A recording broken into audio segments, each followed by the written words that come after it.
it's a lot closer than people think. But then in this scenario, there's not one, and there's two of them. Yeah. So how would LOE1 get in, even in a double situation? How would he be able to get in past all those missiles and charge shots and all, you know, it's just going to be dumb. It's just disgusting. So I don't blame him for picking a more mobile character in this situation. Yep. And on top of that, you can use the banana to create some openings in that wall they're going to try and create. But yeah, the last time these two were up on stream, honestly, they didn't really throw out too many missiles. It was mostly Fairs, Neutral Bees, just trying to buy some time for the other one to charge up their Neutral Bee shots. Yeah, and you got to be really careful, too, about when you're throwing out projectiles. It just kind of depends. In this scenario, if they can establish stage control and just wall them out, that's a lot of free damage. Yeah. So it looks like they're going to be walling them out on Town and City. Definitely a lot of space to work with on this stage. Definitely. All right, let's see how this starts off. Fatyblob immediately moving for the charge shot while BooBear covering him. Good strategy there, making sure someone starts off with one. Yeah, I mean, that's the scary thing about this team. They're able to create... Oh, and Nam SDing already. Really unfortunate. Not how you want to start off game one. Yeah, that just gave the blue team a huge advantage, so they're going to want to capitalize on this as much as they can.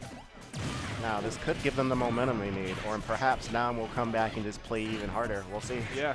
I mean, it's always interesting to see how people react to these stressful situations, because for some people it hampers them, but other people it just sends them into overdrive. Exactly.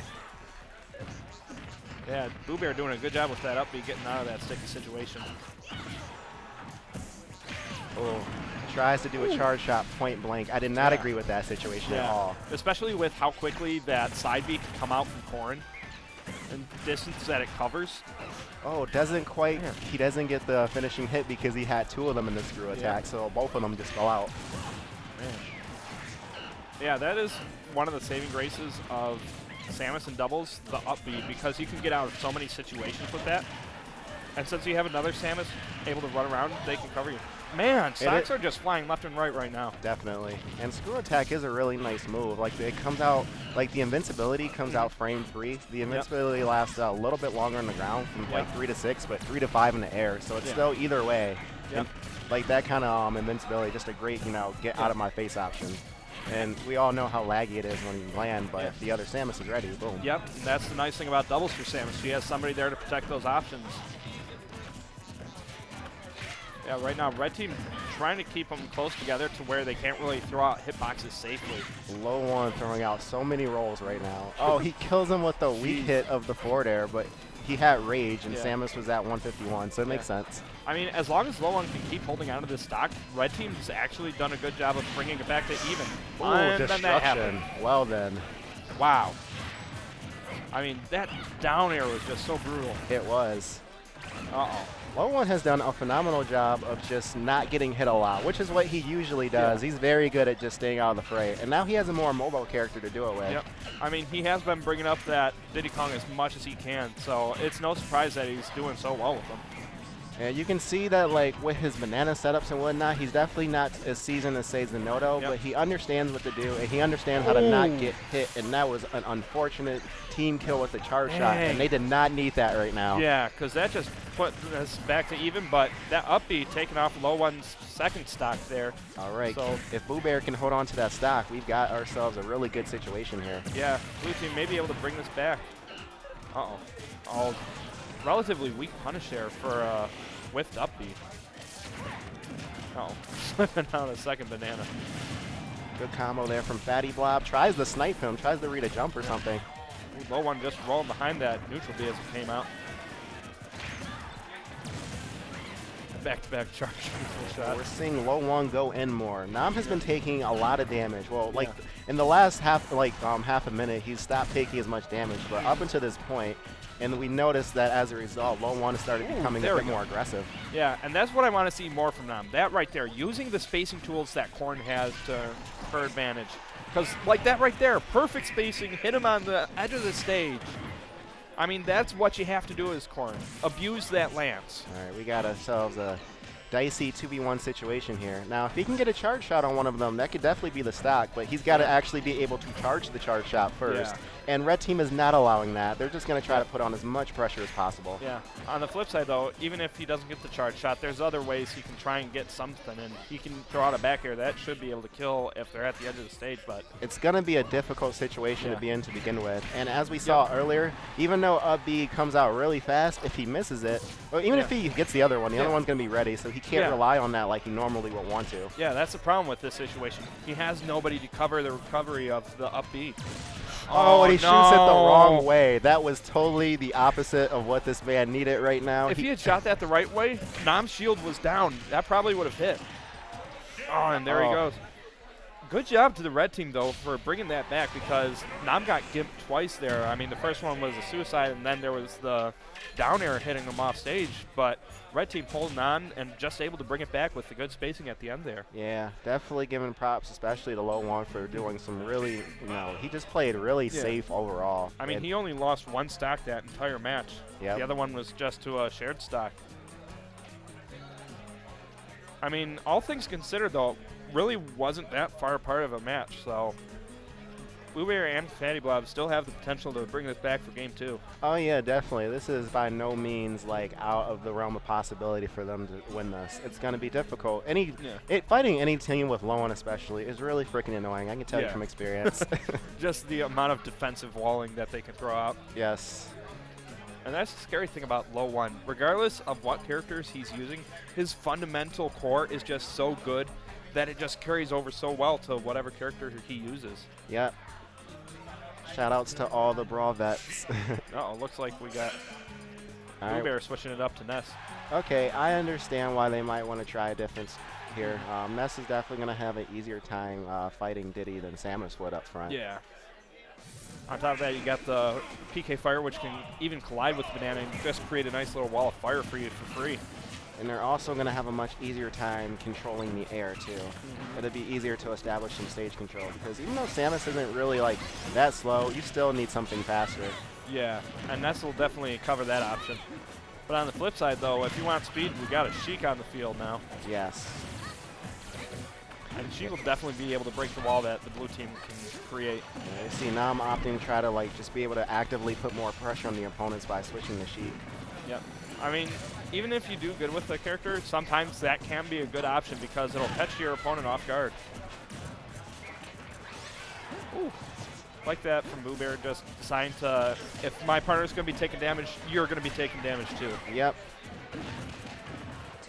BooBear's been doing a pretty good job. Oh, that was great SDI by LOE1 there. He could have died there for sure. Yeah, he had to get away from that bat because you do not want to be the first home run of this round. Oh, up air coming out, hitting both players.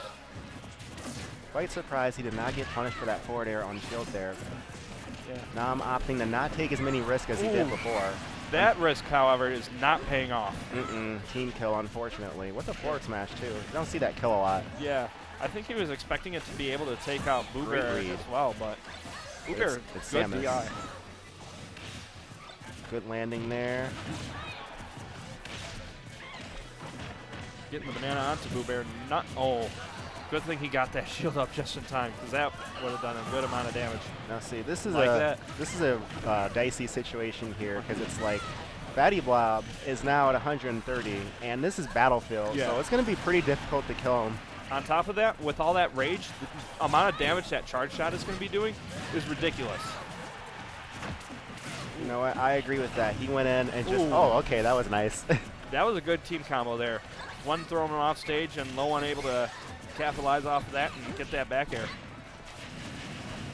So seeing a relatively even game, although we're seeing LOE1 go in a bit more, and now he's taking a bit more damage than you're accustomed to seeing him take in such a short amount of time. Yeah, because while Samus has a bit harder time of punching Diddy, Ness doesn't have that issue because he can grab on so many things and just throw him into a fair string. Exactly. Woo!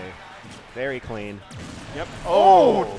Wow, that was beautiful choice from Fatyblob. My man just read him like 2 years into the future with that charge shot. Just like, I know you're air dodging. Let me just drop down here and get in position for this. Okay, Fatyblob, I see you. Don't call me the best bounty hunter in the galaxy for nothing. All right, blue team looking real strong right now. Yeah, I mean, that double kill right there put them in such a great position. See, here's the problem here with red team is like, yeah, they both have an absolutely great neutral, but we're on Battlefield here, and it's Ness and Samus. You don't want either one of those to live for that long. Samus is just going to live for a really long time against these characters in general. And then Ness gets up to like 120, and then it's like, oh, you better fear. You better hope you don't get grabbed. Yeah, it's like, well, shield's no longer an option. Exactly. So I definitely agree with this, with blue team's character composition along with the stage, and I don't think in this instance that switching to Sheik would have been the better option here. And we're seeing why. Just boom, that stock gone just like that. Yep. And now LOE1 in a horrible position. Oh yeah, but you know what though? LOE1 is a really good player at 2v1s. It doesn't matter what character. This is actually possible. Yeah, I mean, in this game anything is possible. You never know when something ridiculous is going to happen. Yep. Yeah, good call not going down after that with that charge shot on the table. All right, so I wonder what kind of setups we're going to see blue team try to go for in this 2v1. Could just see a simple grab the charge shot combo. Like that, going for the grab release rather than some sort of throw with Fatyblob waiting there. Ooh, that could have been it if they were ready for it. Ooh, that down smash almost clipping him.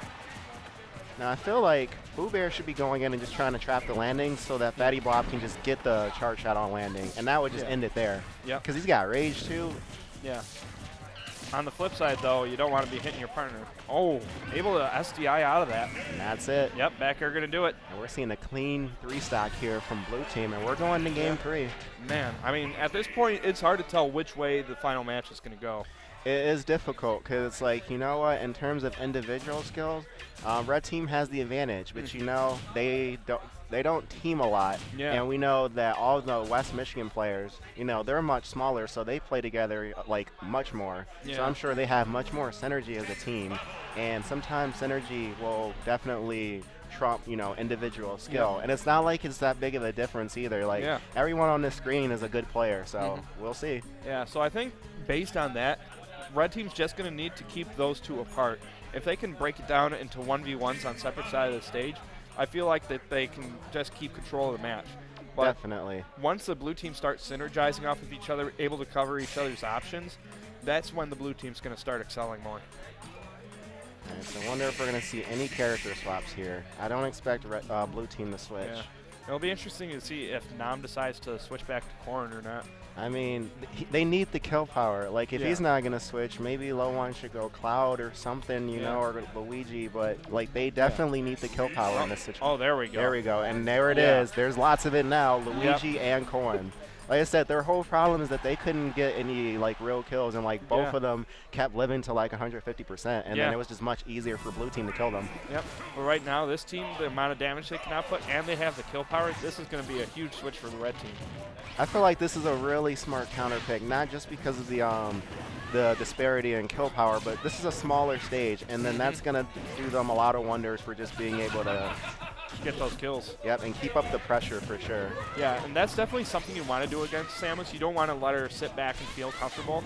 If you can get in there, mix it up with her, you're going to put a lot of pressure on her. Exactly. Wow. And in the previous game, they gave Fatyblob so much room, but it was hard to just trap him because if they chased him, the Ness with the great air mobility was just right there. So, and then he was just sitting under a platform charging charge shot. On the flip side, though, red team's able to do a lot of damage here real quick because their combos off of just one hit are really good. Oh. Ooh. Good throw into up air. Yeah, LOE1's percentage is low enough that that was worth it risk, I'd say. And you know what? We're definitely seeing like a different dynamic here. Typically, red team had always been struggling for the entire set. Game 1 was because of the SD, and that set the tone. But like we're seeing more or less, even though red team is down, it's even. But I feel like red team has been more in control and neutral. Yeah, because I feel like they're able to capitalize so much off of just succeeding off of one engagement. Ooh, great back air there from BooBear. Nice charge shot. Wow. And just like that, we have a 5-stock to 3-stock. Oh! or not. That was a beautiful read. I mean, that was totally overkill, but you know what? That just made it more worth it for me. Not only that, you get inside their head because that sound effect is something that everybody just knows is sheer terror. Let's see, we have a very patient player like LOE1 just looking for these opportunities. So, and it's Luigi who can kill so early and has the ability to gimp. Although LOE1's not very good at Cyclone gimping though. Yeah. It's something I've telling him he's got to work on that. Yep. I mean, I've seen him start going for it more, which I'm happy to see, but it's definitely something that he needs to perfect. Most definitely. Like, you see Mr. Concom playing, he's always looking for that Cyclone cheese. Yep. Ooh. Oh, and now great Man. opportunity there. He was so smart about that. Perfect spacing with the tip of that, too. Uh-oh. Bouncing him over the Fatyblob, not getting anything off it. Oh, this is getting so tense. Nam has to be so careful. He's easily within kill percent. Yep. Yeah, I mean, honestly, a lot of them are getting within kill percent right now. Both the red team, too. Oh, no. I do not agree with going for that up B on BooBear. Oh, BooBear in such a bad position. Oh, okay, he got back on stage, but that could have been really bad. Yeah. LOE1 put him in a really bad spot. Yeah. I'm not sure if LOE1 had his jump, but if he did, he probably could have just went down there, did a down air, and just spiked him into oblivion. He didn't. He used the second jump to hit him out of his second jump. Yes. Blast it in the face with another charge shot. Dang. And Fatyblob was some A+ marksmanship, and LOE1. Speaking of A+ marksmanship, just marking all those pages to read. Oh, man. And this is pretty much as even as you can get right now. Yeah. I mean, BooBear is in kill percent. Nam's in kill percent. Is that it? Oh, no, Nam barely living. Yeah, that was a really risky play by LOE1 there, going for that back air. Oh, just barely power shooting, and Nam's out. But you know what? It's LOE1 now. Yep. Yeah, good call by Fatyblob just going for the Zair there, because LOE1 could have just done a grab release. They just need to get him off stage. If they get the opportunity to heal up the nest, definitely do it. Yep. There we go. Just back throw him, get that nest out of there. Wow, not killing. Not quite. You know what? That was a great use of the Zair because it forced him to shield and get off of BooBear. That was really good support there. I mean, that's something that Fatyblob is really good at doing, just covering his teammates' landing, because that Zair, it's free pressure. There's not much that Luigi can do to punish it, and it just keeps him at such a safe distance. Oh, yeah. Samus has such a really good, like, mid-range pressure game. And that'll do it. That's wow. it. And we're seeing West Michigan walk away with that. And you know what? A lot of people would consider that an upset right there. Yeah. I mean, that was good play from Fatyblob and BooBear. They were just doing a good job of controlling the neutral. Most definitely.